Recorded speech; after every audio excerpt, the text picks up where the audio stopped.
Hi everyone, welcome.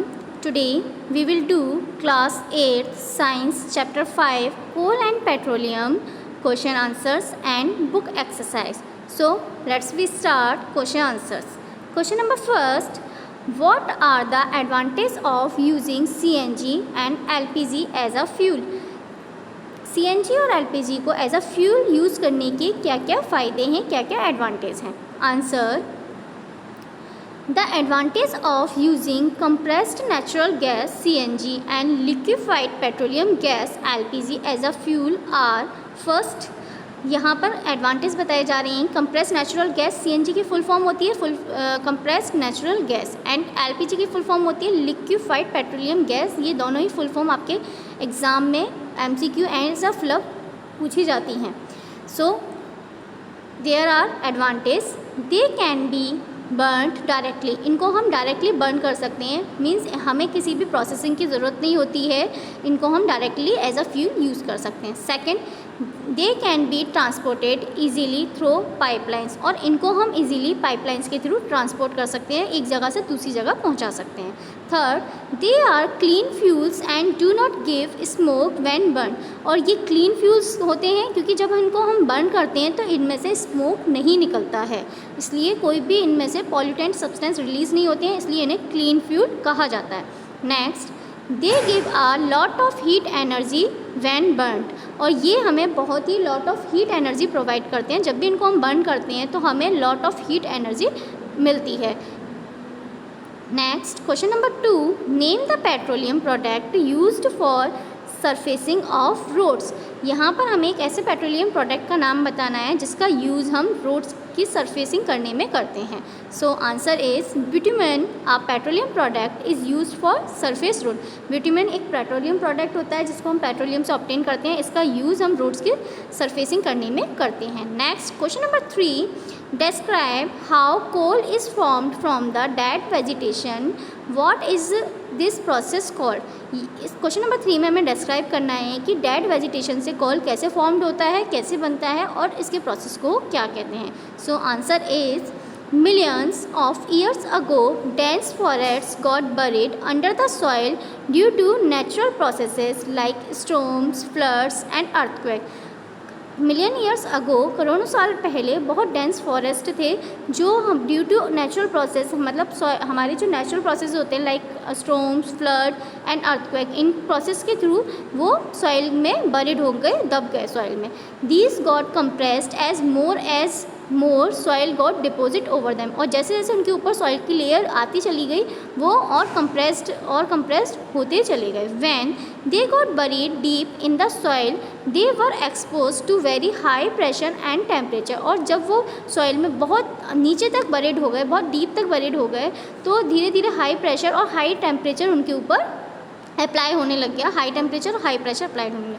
Under this condition these slowly got converted into coal, और इस condition के अंदर आकर वो धीरे धीरे कोल में कन्वर्ट होना स्टार्ट हो गए. This process of formation of coal from dead vegetation is called carbonization, और ये जो प्रोसेस था फॉर्मेशन ऑफ कोल के बनने का, इस प्रोसेस को हम कार्बनाइजेशन कहते हैं. मतलब डेड वेजिटेशन जो हमारे फॉरेस्ट थे जब वो मर गए थे, क्योंकि सॉइल के नीचे दबने के बाद वो लिविंग और वेजिटेशन में तो नहीं रहे थे, वो कैसे हो गए, डेड वेजिटेशन में कन्वर्ट हो गए, और उनसे डेड वेजिटेशन से जब कोल का फॉर्मेशन होता है उस प्रोसेस को हम कार्बनाइजेशन प्रोसेस कहते हैं. Okay.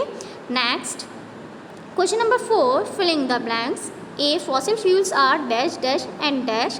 B, process of separating of different constituents from the petroleum is called dash. C, least polluting fuel for vehicle is dash. So answer, fossil fuels are coal, petroleum and natural gas. तो fossil fuels क्या होते हैं, कोल, petroleum, natural gas, ये तीनों ही fossil fuel होते हैं क्योंकि ये हमें डेड ऑर्गेनिज्म से, डेड वेजिटेशन से फॉर्म्ड होते हैं. Next, b, process of separation of different constituent from petroleum is called refining. Petroleum से डिफरेंट हम जो कॉन्स्टिट्यूएंट्स को अलग करते हैं उस प्रोसेस को हम रिफाइनिंग प्रोसेस कहते हैं. Clear. Next, least polluting fuel for vehicle, जो हमें एक ऐसे फ्यूल का नाम बताना था जो लीस्ट पॉल्यूटिंग हो, मतलब जिसमें से पॉल्यूशन ना हो, तो उसमें आएगा compressed natural gas CNG. So least polluting fuel for vehicle is compressed natural gas CNG।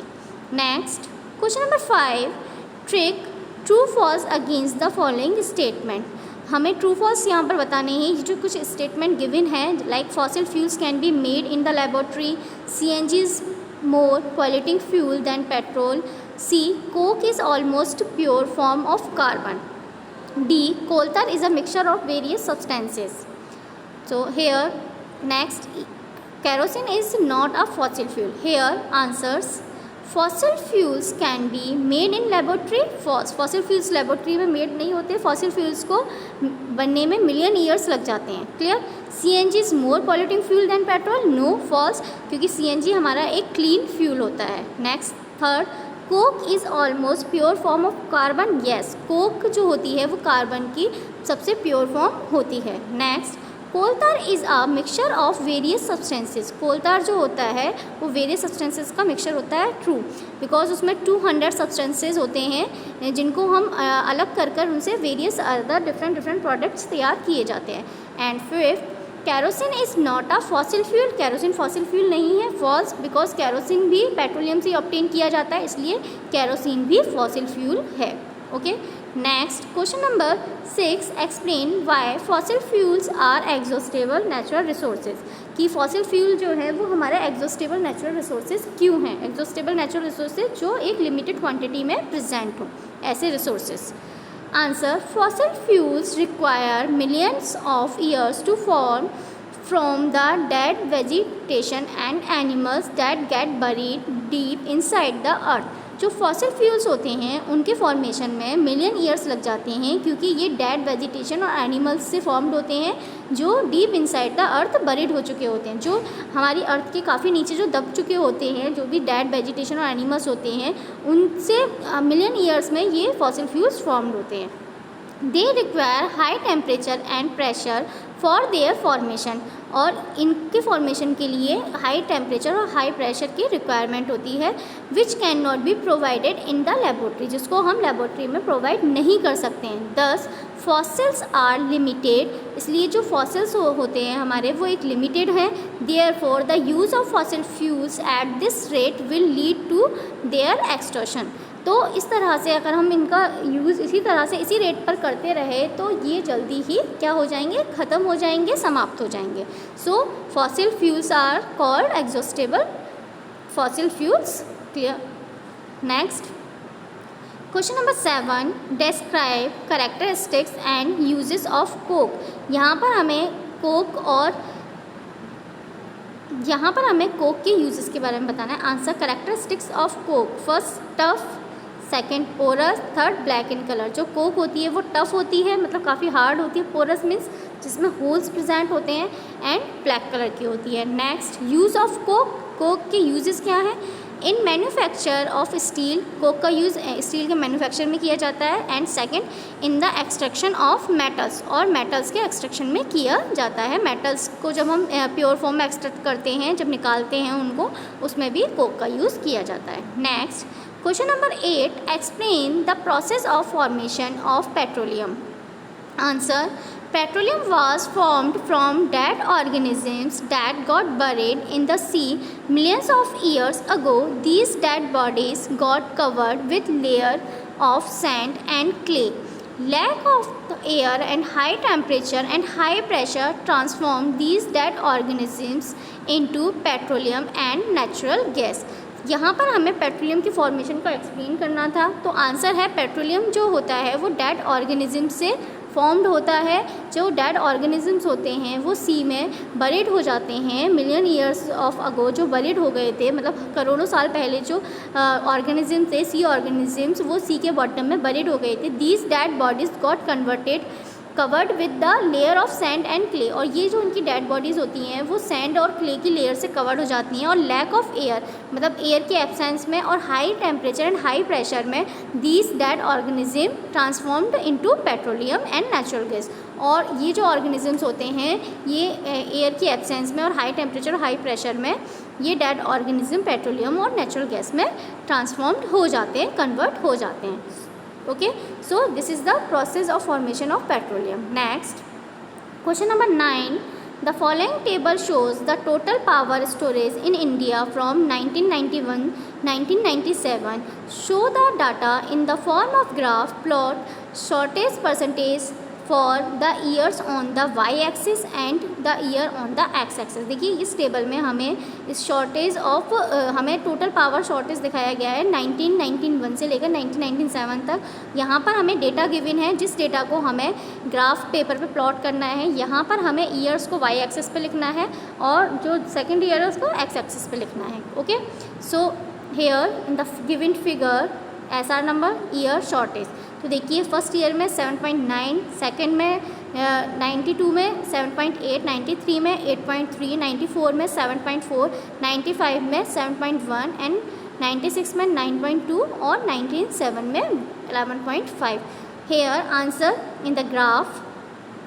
So graph में देखिए यहाँ पर शॉर्टेज को दिखाया गया है वाई एक्सिस पे और यहाँ पर ईयर्स को हमने एक्स एक्सिस पे शो किया है और जिस तरह से इनकी जो परसेंटेज गिवन है उसको हमने यहाँ पर as a line graph show किया गया है. तो देखिए फर्स्ट ईयर में 7.9 थी, 7.9 फिर अगेन सेकेंड ईयर में 7.8 हो गई, फिर अगेन अप गई है, फिर अगेन डाउन, फिर अब अकॉर्डिंग टू देखिए ईयर 1991 में 7.9 थी तो हमने यहाँ मार्क कर दिया, फिर 92 में 7.8 थी तो हमने यहाँ मार्क किया, फिर 8.3 हो गई तो यहाँ आ गया ये मार्क एंड फिर 94 में 7.4 पर मार्क किया है और फिर 95 में 7.1 में. तो इस तरीके से ये अप एंड डाउन इसमें वेरिएशंस आपको शो हो रहे हैं in this graph. So that's all for today. I hope you like this video. For more study, please like, share and subscribe my channel. Thank you. Bye bye. Take care all of you.